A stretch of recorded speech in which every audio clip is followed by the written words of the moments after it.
Tighten up, leaders. Welcome to the Nuts and Bolts of Leadership, the show that drills into the foundations of what leadership is all about. I'm your producer and co-host, Hali Gibson. And I'm your host, Billy Duran. Join us as we sit down with leaders from across the country to mine for nuggets of wisdom.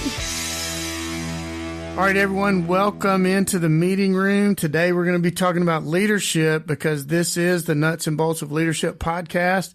I am Billy Duran, the host, and I'd like to welcome into the meeting room our producer and co-host, Hali Gibson. Hali, welcome to the meeting room. Great to be here. So, Hali, this new little segment we got to get started here, I'm just dying to hear your leadership nugget of the week. What have you been, is cogitate a word? What have you been cogitating on this week? I think that's a cognitive, is that a word? I think it is. What is a, we'll have to ask Johnny that one. Yeah, what have you been thinking about this week in leadership nugget? So, this week mainly, to our listeners out there, if you've ever been in a meeting where something went wrong in your group or your department or whatever, and you're in a meeting and all of the blame is trying to get shifted somewhere else, or someone did something wrong and isn't really taking ownership or being honest about what happened. Be honest. One of the biggest things in leadership and in just life as a working person is if you made a mistake, own up to it. Be honest about it. I will say that you will have much more respect being honest about something than if you were to try to shift blame on something else. So we work together a lot. So I'm thinking you're setting me up for telling something you messed up. Is that what this is all about?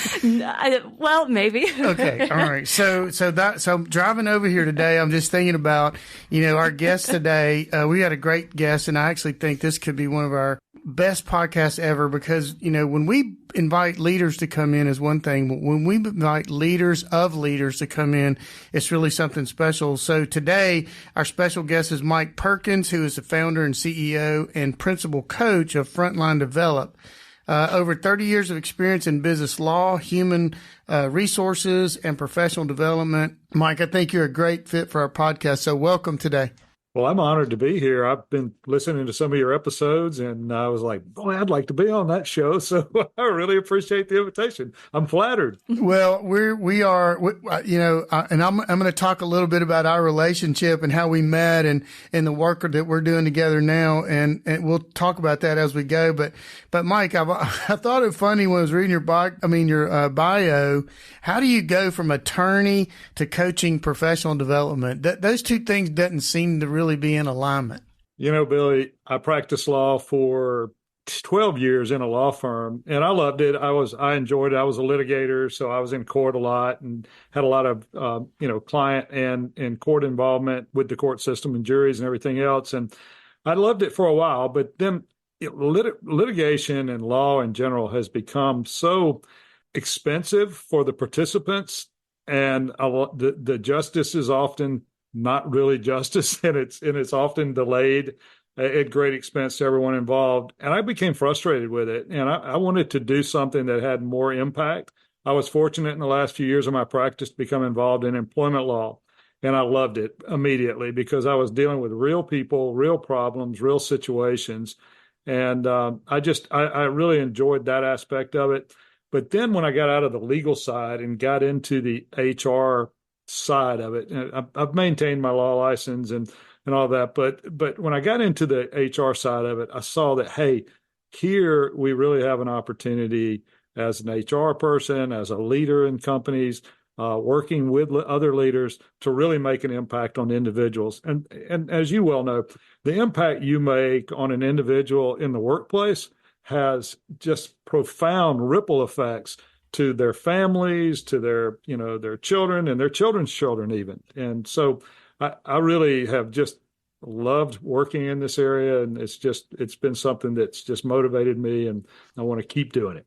Well, I know that we have found this to be true, Mike, is exactly what you're saying. We've had some leadership development programs that we've been rolling out in some of our plants. And one of the things that the feedback is we're getting is these principles that I'm learning about leadership here on the job, I'm taking them into the home. So, when you start looking at this micro, macro kind of approach to leaders, tell us a little bit about how Frontline and what you're doing is just jumping into the workplace and what you're doing on a regular basis now in these organizations. Sure. Well, one of the things that I learned when I went out into the business world and started working with frontline leaders, I realized that the people that have the most impact on employees in the workplace are their immediate supervisors.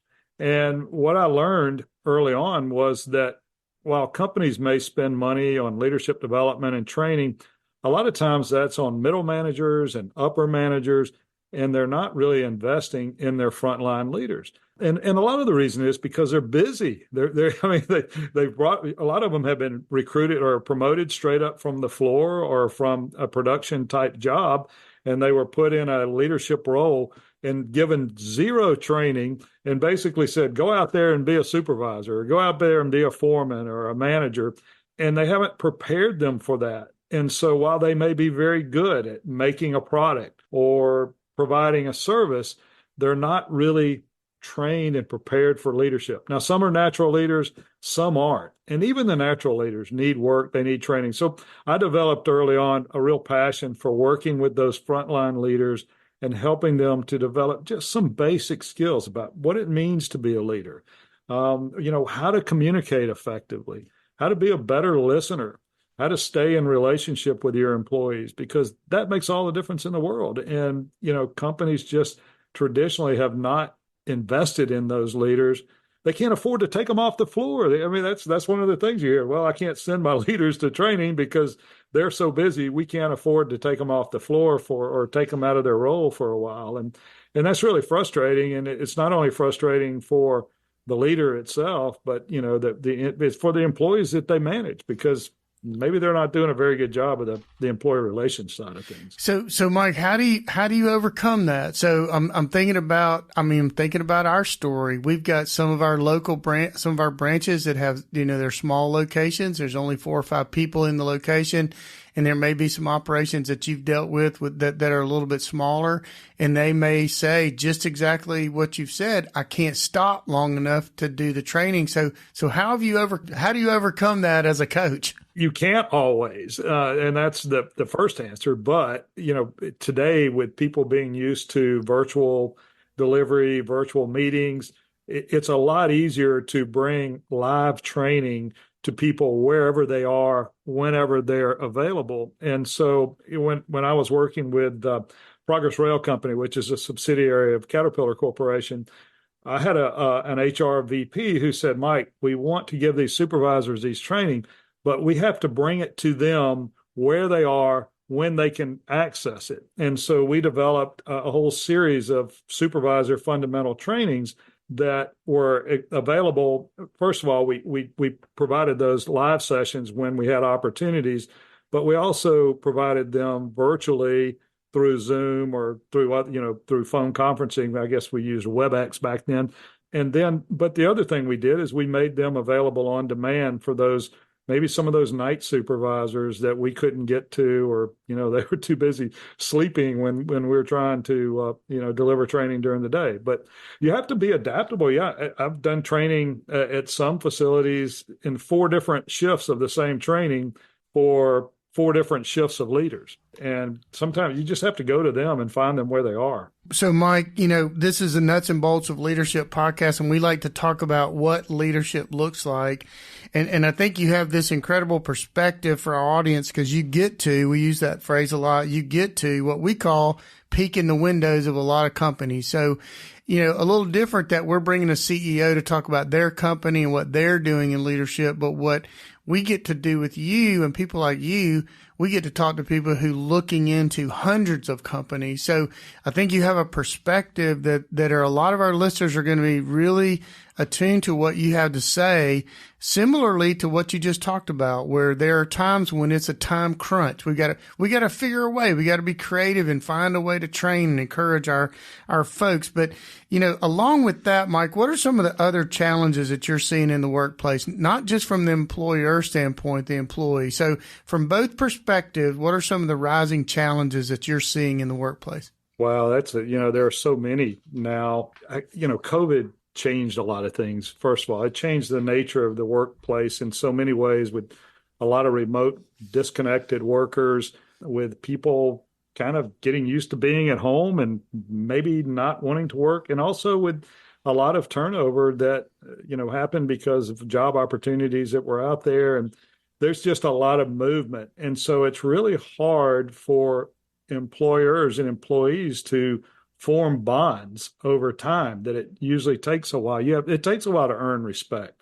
It takes a while to build a relationship. It takes a while to be vulnerable with employees and employees to be vulnerable with you. And with the mobility of employees in this day and time, it really increases the level of challenge. The good news is that good employers who really build strong relationships with their employees have less turnover. They have greater loyalty. They have people that are more inclined to stick around and invest in the company because they know the company is investing in them. So, one of the things we hear a lot is employees want to be developed, and they want to continue to learn. They don't want to be stuck in one place. Doesn't mean they want to necessarily be developed to move to another company. It just means they want to have a career path that's not just this wall in front of me. And so, we're seeing more and more of that. But, the challenge, the social challenges that we're dealing with, the challenges that people are dealing with outside of the workplace, they filter into the workplace. And so I think we're just dealing with a whole different environment today. I do have the chance to look in a lot of companies, and that's a fascinating opportunity. Companies, everything from manufacturing to service businesses to professional businesses. And I get to see examples of good leadership, and I also get to see some examples of bad leadership. And there's plenty of both to go around. And, the key is bad leaders create bad results. They run off employees. The productivity is low. Absenteeism is high. People don't care about the product if they don't care about their leader. And so you got to eliminate the bad leaders. You either got to coach them up or coach them out. They should not be in a leadership role, because leaders, while they may be really good at running a machine or, doing a certain service, their job is to be a leader. And that means not a leader of machines, but a leader of people. So one of the key things is identify leaders that are not coachable or that are not responsive and that are creating your issues, and have the fortitude to go ahead and address those issues and coach them up or coach them out. So I'm a big believer in that. So, Mike, do you see the evolution of leaders in that direction, though? So I mean, I grew up in the, get out there and do what I told you to do and don't ask me any questions, just, shut up and do your job. Do you think that we're seeing an evolution because the employee is, I don't want to use the word demanding, but they're requiring more out of leaders and employers now?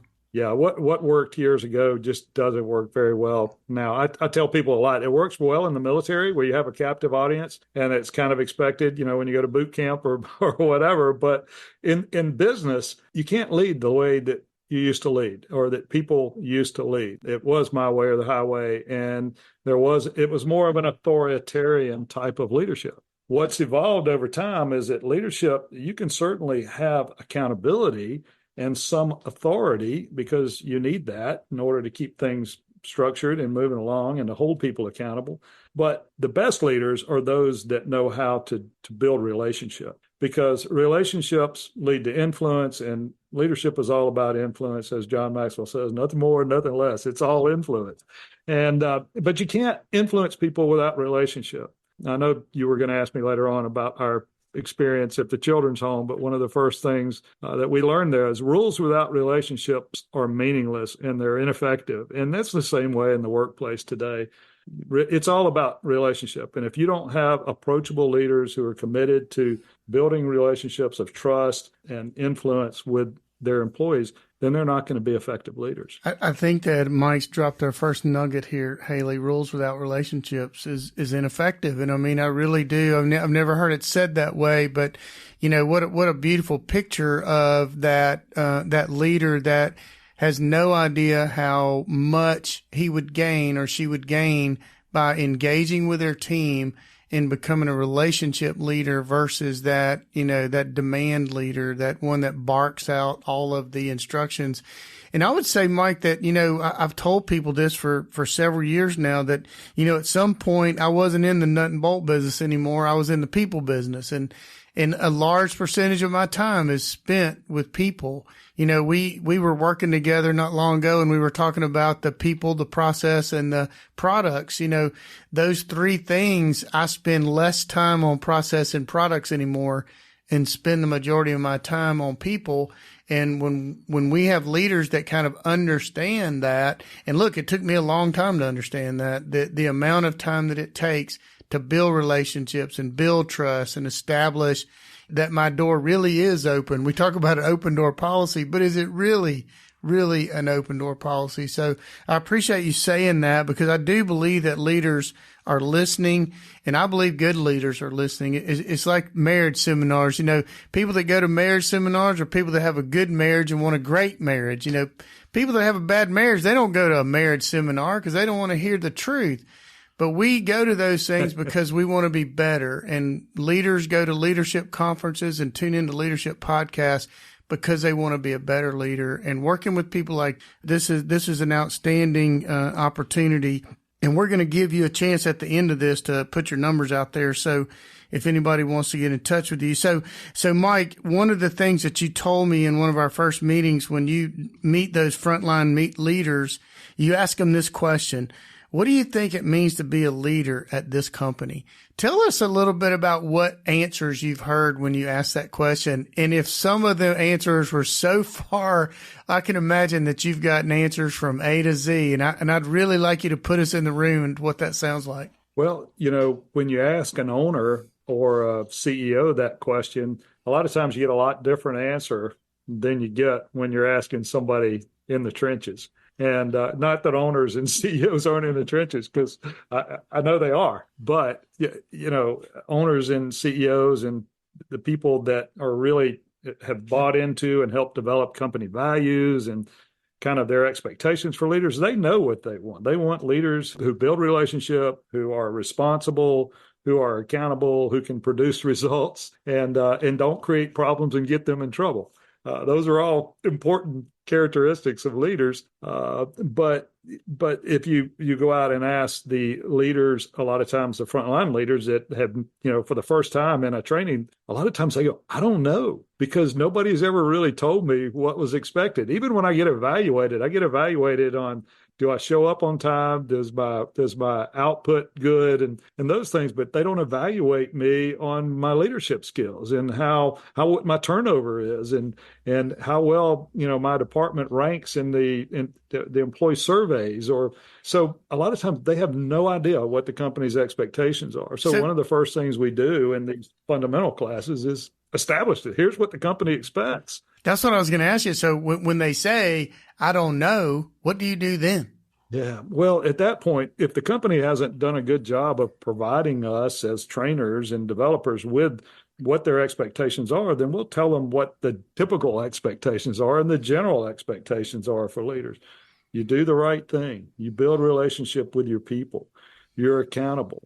You set the right example. Because they're watching with their eyes and they're listening with their eyes and not with their ears.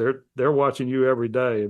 And so you don't do the things that leaders absolutely cannot do, like scream at employees or, you know, employ double standards or show favoritism toward certain employees.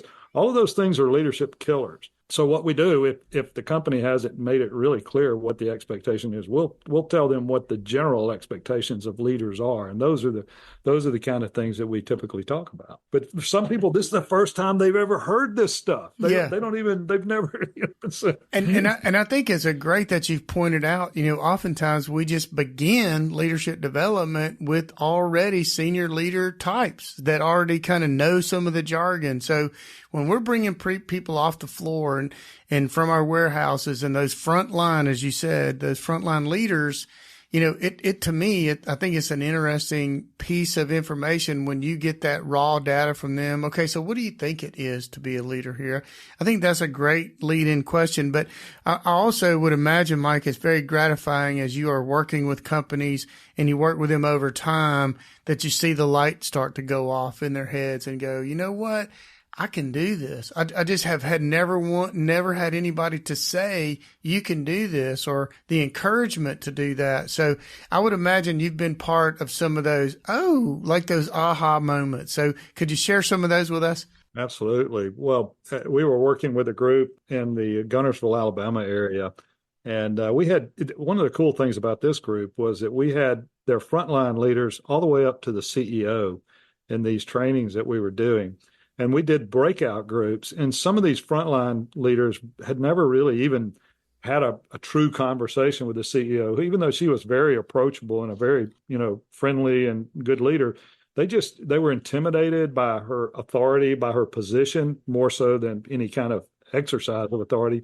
And they got to sit down in these we'd do breakouts and we'd send them over and they'd have discussions about what it means to be a leader and, what's the expectation of a leader.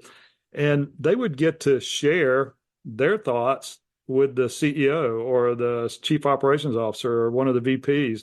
And then they would get to hear the VP or CEO share their perspective. And they would come out of that with, first of all, an appreciation that they were even included and had a chance to discuss those kinds of things with, the CEO and the top leaders of the company. So, and then a renewed kind of confidence that, hey, I am a leader and I'm not just the person that makes sure we get the product out the door at 4:00 in the afternoon. I'm truly a leader. And so they start seeing themselves in a different light. And it's really cool to see that metamorphosis from early training to later on when you're doing role plays and they're actually, having maybe some tough conversations with an employee or trying to affirm an employee that's having a tough time. And it's really, that's where the reward is for me, is to see people who didn't really even know they had it in them start developing those leadership traits. Yeah, and Mike, you talked about the CEO being willing to be in that group, particularly that group where they're listening from the frontline worker. It's kind of that undercover boss approach. You will hear things when you get down there on the floor, on the field, and you're out there with them. You will hear a perspective you may not hear otherwise. So I appreciate you sharing that, because I know there are a lot of leaders that are listening and they will take that advice. Haley? Those aha moments, I had an aha moment not too long ago, where I had a peer come to me kind of talking about a problem that we were both working on. And I had a moment to kind of work through a leadership piece, with that person. And that peer-to-peer influence, I think, is so important in the workplace. So how can we kind of encourage those peer-to-peer conversations about leadership, either just peer-to-peer one-on-one or in a group setting? Yeah, no, that's a great point. And sometimes the greatest wisdom comes from those that are, in the same boat, but maybe just have a little different perspective and all that. So companies that, that give peer-to-peer, give leaders the opportunity to just take a few minutes away from the demands of the job, to put the phone down, to close the computer, or move away from the computer, and just talk about a leadership topic can be extremely enlightening. At one of my companies, we used to have Mayberry Mondays, which sounds pretty corny, but we would show a clip from at lunch from the Andy Griffith Show, and it would be on an ethical point that, there are many lessons, usually headed towards Opie in those, but sometimes toward Barney or whoever.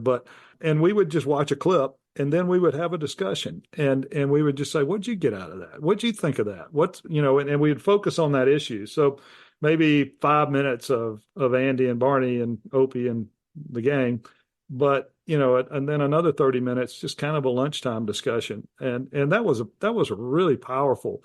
And again, we had leaders in there, from top leaders in the company all the way down to brand new frontline leaders, and they're getting a chance to hear the execs talk, and they're getting a chance to participate. And, nothing was off limit. There were no dumb questions, no dumb comments, and no judgment zone, I guess you'd say. And that was really, really powerful. Certainly, there are other ways to do it with more formalized types of training, and just encouraging book study. A lot of people do, book reviews or book studies. There's an excellent book that I use a lot in my training that I've assigned to groups, and and part of their homework assignment was, you guys read chapter 1 and just talk about it a little bit, among yourself, and then let's come back and talk about it here in the training or in a breakout. Mike, you can't hold back on the book. Yeah, and it's truly one of my favorites. It's The Busy Leader's Handbook by Quint Studer from Pensacola, who is a dynamic leader in healthcare, one of the world's greatest healthcare leaders. And his whole philosophy is if you help the people get better, the healthcare product's always going to be better. And he took the fledgling number 3 or 4 hospital in Pensacola to the number 1 rank over about 3 years using that philosophy, and just really invested in improving and helping people get better. And as a result, the customer care, the patient care, and the hospital got better. But the Busy Leader Handbook is about 40 chapters, and they're all about 3 pages, which is just kind of good for my attention span. And every one of them is a different topic. And, a leader can put that on their shelf and they go, well, wow, I'm really having an issue with how do I talk to people about their performance, or how do I hold people accountable? Pull out Quint's book, and there's a 3-page chapter on it with just pure gold nuggets. And so it's my go-to book, and one that I recommend frequently. Yep, I have that book in my backpack. As a matter of fact, in this very moment, I have it. I will tell you, the chapters are compact with great information, but they're so packed, you can't read 4 or 5 chapters. You have to read one and then just set it down and either journal or develop some thoughts around whatever that chapter is. It really is incredible. So, Mike, we're going to take a real quick break, and we come back. We're going to talk to you a little bit about you already teased a little bit about your work at the boys' home, and when we come back, we're also going to be talking about work skills and power skills. So this is the nuts and bolts of leadership. We'll be right back. Threaded Fasteners is a 100% employee-owned company whose mission is to create value in and for the people we serve. So, if you're interested in learning more about how we develop a people-centric culture, or if you're interested in a customized fastener solution, send us an email at culture@threadedfasteners.com. That's culture@threadedfasteners.com. All right, everybody, we're back in the meeting room with Mike Perkins. It's been a great episode already and a lot more to come. So, Mike, when you took some time off, you and your wife took some time off as part of your journey. You call it a sabbatical, actually, and went to work at the boys' ranch. And tell us a little bit about the work you did there, kind of the decision to do it. What did that play as far as a pivotal part of your journey? And tell us a little bit about what you learned there and how that helped you going forward. Wow, I could talk for days about that, Billy, but I'll try to put it in a nutshell. So, practicing law, I had a case once where a young kid at a boys' ranch in Pensacola area was driving a go-kart and hit a girl in the ankle and messed her ankle up, and there was a lawsuit against the ranch. And I got pulled in to be the defense attorney for, I guess the insurance company hired me. I can't remember, but in the process of that, I was naive, but I was brought up in a family with mother and dad who just provided great care and training for us. And I guess I kind of assumed that everybody was that way, and I knew better, but I just didn't really pay much attention. But so doing this case, or involved in this case, I learned about homes all over the country for children who are abused, abandoned, neglected, orphaned, and basically are put in a home for somebody to take care of. And so I became real, interested in that. And we ended up sponsoring a young boy, and I eventually ended up on the board.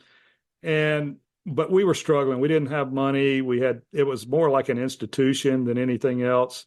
And then we found out about a place called Big Oak Ranch in Gadsden, Alabama, that was founded by a former Alabama football player by the name of John Kroll, now run by his son Brody, who was a Alabama quarterback and Kansas City Chiefs quarterback back in the day. But we found out about that, and they said, well, y'all go up there and check that out and see what you think. And we went up, and I mean, it was amazing. It's truly a ranch with big brick homes and families living in homes of, basically house parents with 8 to 10 boys at that time. And then there's a girls' ranch 40 miles away, which has homes with house parents and girls that have all been abused, abandoned, neglected. And we fell in love with the place. We fell in love with the kids there. We came up and get a guest house get relief house parented for couples that needed time off or were taking vacations or whatever. And we fell in love with it. And then we went through about a 2-year process of making the decision, to leave our professional lives and our life in Pensacola behind and to move up to Big Oak Ranch and to take care of kids. And it was a pretty radical decision. It was quite a life change, I'd say. And we thought we would do it for about 2 years, and we ended up staying there 7 years. And I can say without a doubt that I learned more about life, about people, about patience, about discipline, and all of the things that are important for any leader in those 7 years than I ever learned in the prior 20 years of business and law. And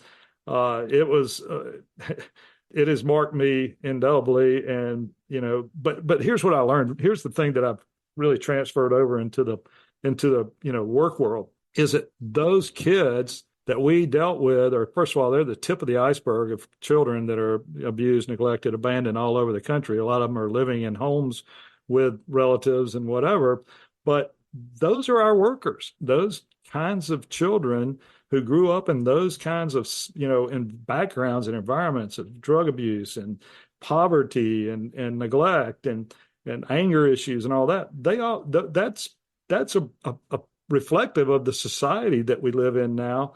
And those are our employees, or a large number of our employees today, who have grown up in those kind of situations. And it certainly gave me a better understanding of why people act the way they do, and some of the issues that you deal with. And it gave me a little more compassion to, how do we work with these people that, can be a positive, instead of just running them out the door and sending them to the next place so that they repeat the same mistakes over and over. Well, Mike, you hit on a point that means so much to me, because, so many times you hear the comparisons between the team, the sports team and the workplace, and how coaching, it means so much to kids, and how coaching can be so effective in our workplaces. But as you said, there are those people are coming to our places of work. They're in the next cubicle. They're, down the hall. They are, the people that we work with, that we sit in the cafeteria with. And, as we engage with them, as we begin to develop relationships with them, what we're saying to them is, you matter. And engaging with you and that value proposition, you are a valuable commodity to our company. And, a lot of people, as you say, have grown up and never heard anything like that. And as we reach out, we kind of left a minute ago talking about how easy it is to train work skills, but how difficult that we don't spend enough time, because it's a little harder to teach those. You and I have abolished the word soft skills, and we're moving towards the phrase power skills. We're calling them how to communicate, how to have empathy, how to be compassionate, how to be a good listener. Those things that are essential. We can call them power skills, essential skills, whatever you want, but they are essential to being a leader, is to taking on and embracing that power skill opportunity. So I just want to pitch it back and see what your thoughts were on that. Well, no, I love the power skills, because these are probably the most important skills a leader can have. In fact, I'll tell a lot of companies that are looking for leaders, and they go, well, we need somebody that has a lot of experience in whatever the field is that they're in. I said, if you're really looking for a leader, you can teach them a lot of the things that they need to know about your product or your service in a relatively short time, but you can't teach the importance and the ability to be a great leader overnight. I mean, that's something that either someone is born with or you have to develop. And even if you are born with, you have to continuously develop it. And so, you really need to focus on developing those power skills, because they make a world of difference. One of the things that probably the most important power skill that especially today's workers need, and especially if they've grown up in rough environments and all that, is encouragement. And a leader has the ability to offer encouragement that can be life-changing. It was life-changing for me. I had a leader who was just an amazing person back when I was in high school, and I was at that point in life where I could have gone either way. I was at that fork in the road where I could have gone either way. I could have gone downhill real fast, or I could have got on a more positive track. And I was pretty close to, the precipice there. And this leader really believed in me, liked my work ethic, and encouraged me on a daily basis, and really turned my life around. So that happened in the workplace. And as wonderful as my parents were, and great parents and all that, a leader in the workplace encouraging me, I give every bit of credit to everything that I've been able to do, over the years. And so it's a tremendous power, and a lot of leaders don't utilize it well. They don't know how hungry, or they don't appreciate how hungry people are for encouragement. And it's free. It doesn't cost a penny. You can spend a lot of money on a lot of things, but encouragement, you can provide that for nothing. And so many times, Mike, the challenge is we can't teach what we don't know. And, for leaders develop those own skills so they can turn around, learn and turn. We need to learn those skills, those power skills, so we can turn around and teach and encourage our team on how to be more effective in those power skills. So Mike, we talked about all the companies you've been involved in. I put in quotes, building a better workplace. You started out in the HR field, and it sounded like you kind of that was your lane. You were kind of in the HR law, which pivoted over to helping HR teams learn about what it is to have a great human relations department. But now you're expanding into leadership coaching and, executive coaching, and you're broadening your horizon here. What has that been like for you? So I would imagine it was you by yourself, and now you're starting to put some tools on your tool belt and adding team members. Tell us what that's been like for you. Oh, it's been so much fun. And, I just turned 66. Well, I'll turn 67 this year, and I love to learn, and I get bored real easy. And as you could tell by all the different things I've done over the years, but this is as exciting to me as anything I've ever done, is just because it has the ability to impact people. So I've been fortunate to network with and become friends with a lot of people like yourself and Dr. Colby Jubenville, who I work with a lot, and a number of leaders like Quint Studer and people over the years that I've gotten to know well. And, we've had an opportunity to network and to try to build better products and better training and better support for leaders. And the sky's the limit. We're just getting really started on really focusing more on this. And I'm just excited about the opportunity to watch people grow and to help companies become better. And that's really one of the companies I do a lot of work with. We work with a lot of businesses in the space of where unions are trying to come in and establish themselves at a business. And we do a lot of work with training leaders to be better leaders, so that employees won't feel the need to have to go somewhere else to get help, but can get that from their own leaders. And so we focus a lot on building approachable leaders. And that to me is just like, it's really kind of captures everything that you want from a leader. You want your leader to be approachable, that you can talk to them about anything, whether it's good news, bad news, uncomfortable truths. And it's exciting to watch people, kind of the light come on in their head, kind of the aha moment, Hali, that you were talking about, where they were going, oh, so if I do a better job of interacting with employees and listening and being relational with employees, they'll be more productive. They'll be happier. My job will be happier. I'll be better. I'll be happier. I'll be more productive. I can have a better life outside when I go home, and my wife's, standing there with my to-do list, and it's really it all works together. So Mike, over the years, we've seen the model, and we talked about the evolution of it.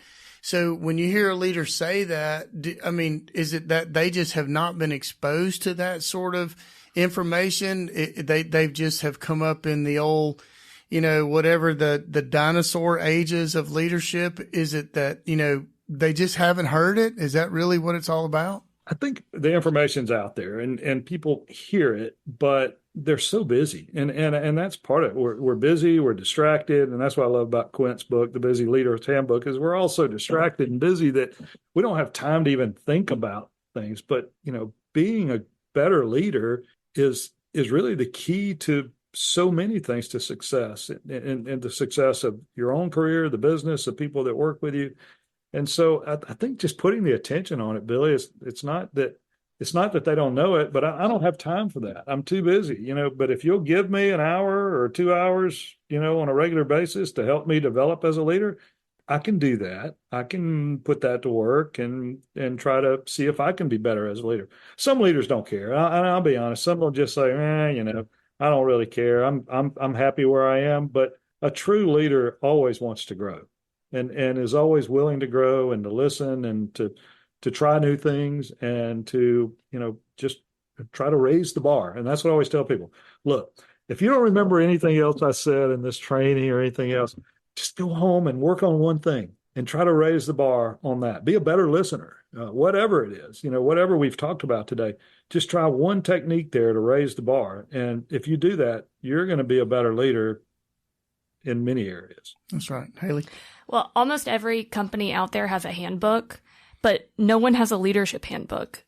Like there's not a way for you to open up this handbook and say, this is what a good leader is in our company. But as we are coming to a close, can you tell our audience someone that has had a significant influence in your life and why? Yeah, well, I'll go back to the gentleman who was the encourager, and his name was Charles Woods, and a lot of people may remember him. He was badly disfigured in World War II in a plane crash, and that guy never had a bad day.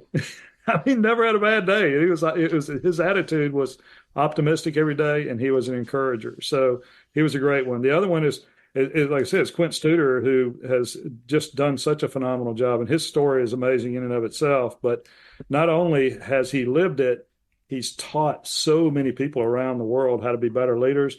And he's got a number of books: Hardwiring Excellence, Rewiring Excellence, a number of books. But the Busy Leader's Handbook, if you wanted a book for leaders a handbook for leaders, fine, it's a good one for the shelf. He owes me a royalty, I guess. That's right. I'm plugging him so much. We got to collect on those royalties on our podcast. Yeah. So, Mike, you dropped the book on us, and I appreciate you doing that, and I would as well recommend that Busy Leader Handbook. So, Mike, as we kind of get towards the end, if we had an emerging leader sitting here in the audience with us, sitting in the meeting room with us today, and they wanted to know, okay, Mike, what can I start today to begin my leadership journey? I hear what you're saying. I need to get started. Where would you point them? Start here.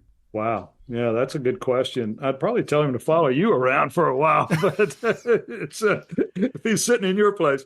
But I mean, there are a gazillion good books out there, and Built to Last is another one that's just a great book for leaders. But as I said, Quint's book is about it's deep, but it's also very easy to absorb in that. But there are, certainly motivational videos. There are tons of them on YouTube. We've talked about a number of those from Dr. Brene Brown and a number of great books out there. But I guess the main thing is just invest time in leadership.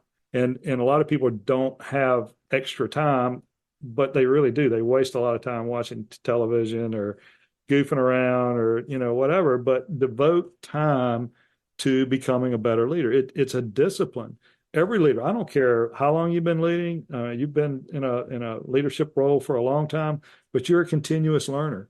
And good leaders have to be continuous learners because life changes, business changes, society changes around us, and people change. And we've got to be able to stay abreast of what's going on and what works today that may not have worked yesterday.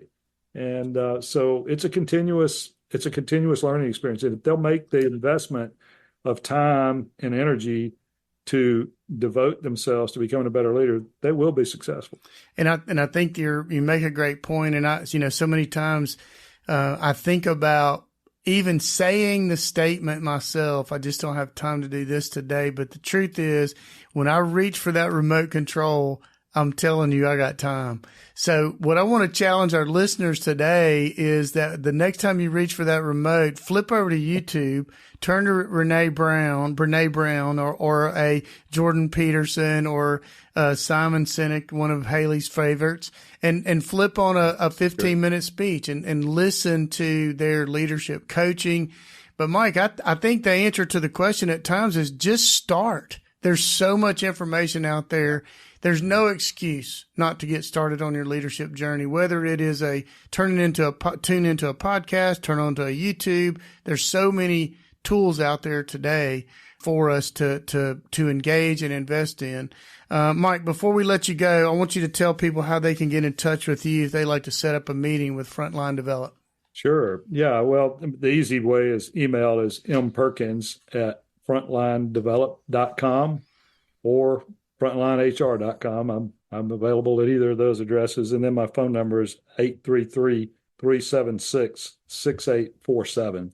And that's the number for Frontline. And so love to hear from people that are interested in building leaders. And, that's where we get our true return is people creating better workplaces. Better leaders create better workplaces. That's right. And with that, we will tell you, Mike, we appreciate you spending some time on the podcast with us.